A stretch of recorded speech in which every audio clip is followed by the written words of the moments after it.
एक बार चीन के एक हिस्से में एक बहुत बड़ा मठ था जहां लगभग 500 भिक्षु रहते थे।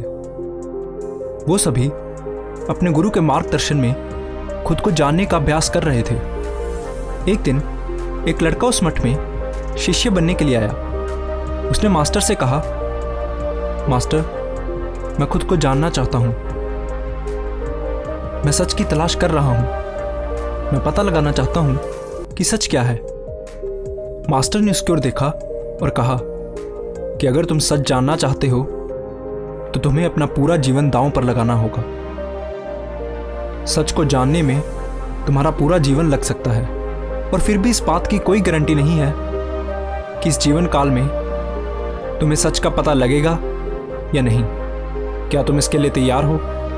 शिष्य ने कहा, मास्टर, मैं यहाँ पीछे मुड़ने के लिए नहीं आया हूँ, मैं इसके लिए तैयार हूँ। गुरु ने कहा, अगर ऐसा है तो एक काम करो, इस मठ में 500 भिक्षु हैं, तुम उनके लिए चावल कूटने का काम करो।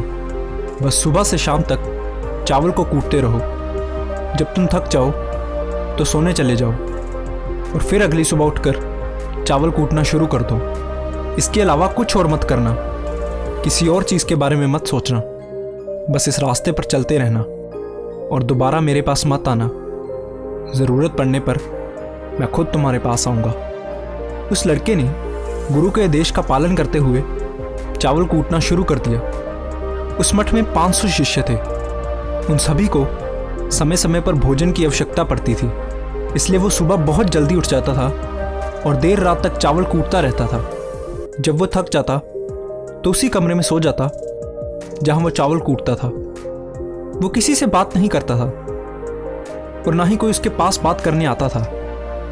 कुछ महीनों तक चावल कूटते हुए उसके मन में पुराने विचार आते रहे, लेकिन जब उन विचारों को कोई नया विषय नहीं मिला तो वो अपने आप ही मिट गए। धीरे धीरे उसके मन में विचार कम होने लगे।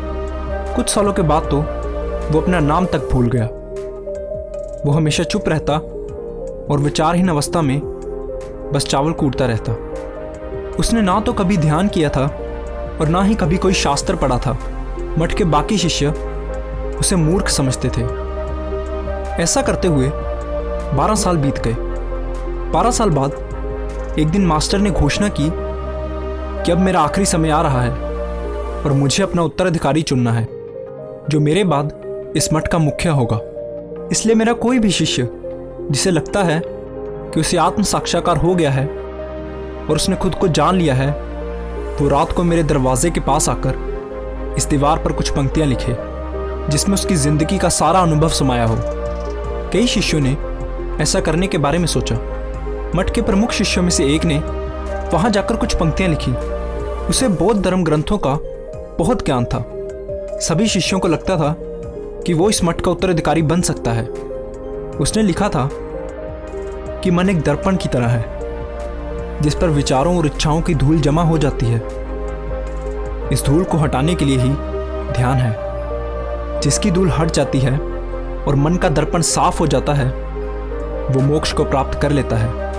अगली सुबह जब मास्टर उठे और उन्होंने इन पंक्तियों को देखा तो उन्हें बहुत गुस्सा आया और उन्होंने कहा कि किस बेवकूफ़ ने यह सब कचरा मेरी दीवार पर लिखा है। वो शिष्य जिसने ये लिखा था वो चुप रहा। हालांकि उसने जो पंक्तियां लिखी थी वो ज्ञान से भरी थी, लेकिन ये सब किताबी ज्ञान था। वो शिष्य बहुत चालाक था। उसने पंक्तियां लिखी लेकिन नीचे अपने हस्ताक्षर नहीं किए, क्योंकि वो स्वयं इसके बारे में निश्चित नहीं था कि ये सही है या नहीं। क्योंकि उसे आत्म साक्षात्कार नहीं हुआ था, गुरु ने इन पंक्तियों को पूरी तरह से खारिज कर दिया। ये देखकर सभी हैरान रह गए। ये घटना पूरे मठ में चर्चा का विषय बन गई। इस विषय पर बात करते हुए 2 शिष्य उस शिष्य के पास से गुजरे जो 12 साल पहले यहाँ आया था और दिन रात बस चावल कूटता रहता था। दोनों की चर्चा सुनकर वो धीरे से हंस पड़ा। दोनों शिष्यों ने उससे पूछा कि तुम क्यों हंस रहे हो? उन दोनों की नज़र में ये चावल कूटने वाला बहुत ही तुच्छ भिक्षु था। किसी ने भी उसे ना तो कभी ध्यान करते देखा था और ना ही कभी कोई शास्त्र पढ़ते। हर कोई उसे मूर्ख समझता था जो बस चावल कूटना ही जानता था। उस मठ में बहुत बड़े बड़े विद्वान थे, लेकिन उस चावल कूटने वाले को किसी से कोई मतलब नहीं था। इसलिए वो दोनों शिष्य उसे मुस्कुराता हुआ देखकर चकित रह गए। उन्होंने फिर उससे पूछा कि तुम क्यों हंसे? उसने जवाब दिया, मैं इसलिए हंसा क्योंकि मास्टर सही बोल रहे हैं, ये सभी पंक्तियां कचरा हैं, इन पंक्तियों का कोई मूल्य नहीं है। वो दोनों शिष्य चौंक गए। उन्होंने उससे पूछा कि क्या तुम कुछ ऐसी पंक्तियां लिख सकते हो जो इससे बेहतर हो? चावल पीसने वाले ने जवाब दिया, नहीं, क्योंकि मैं अनपढ़ हूं, लेकिन हाँ, मैं कुछ पंक्तियां कह सकता हूं, और अगर तुम उन पंक्तियों को लिख सकते हो तो मैं तुम्हारे साथ जाने के लिए तैयार हूं। उन दोनों शिष्यों ने कहा, ठीक है। वो मास्टर के कमरे के पास गए और चावल कूटने वाले ने कुछ पंक्तियां बोली और दूसरे शिष्य ने उसे दीवार पर लिख दिया और उन पंक्तियों के नीचे लिख दिया, चावल कूटने वाला। उन्हें लगा कि मास्टर इस पर भी गुस्सा करेंगे। जो पंक्तियां उसने लिखने के लिए कहा था वो बहुत अद्भुत थी, और वो पंक्तियां थी, मन तो बस एक भ्रम है, ना तो मन है और ना ही मन का कोई दर्पण है, और जब मन ही नहीं है तो धूल कहाँ ठहरेगी। जो ये जानता है वो सच को जान गया है। जब गुरु ने इन पंक्तियों को देखा तो वो आधी रात को उठे और उस चावल कूटने वाले के पास गए। वो सो रहा था।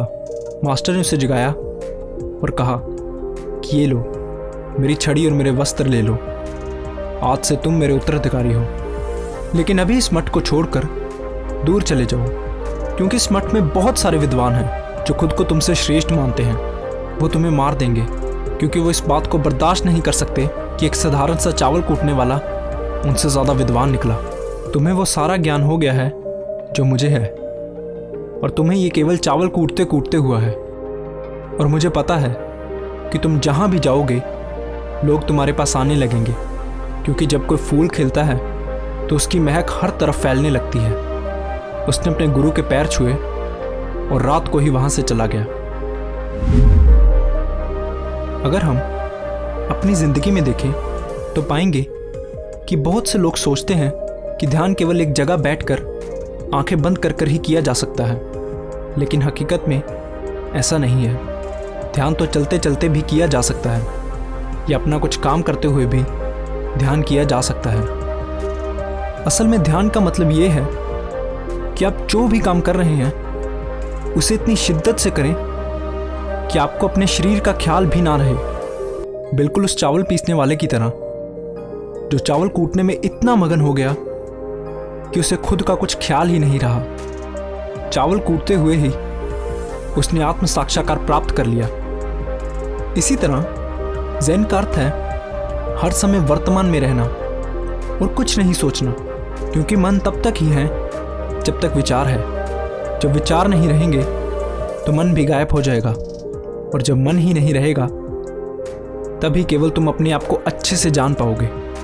असल में हमें अपने वास्तविक स्वरूप को जानने के लिए कोई अन्य साधना करने की आवश्यकता नहीं है। हम जो कुछ भी कर रहे हैं बस उसमें हमें पूरी तरह से खो जाने की ज़रूरत है। अपने काम में इस कदर लीन हो जाओ कि आपका काम ही ध्यान बन जाए। धन्यवाद।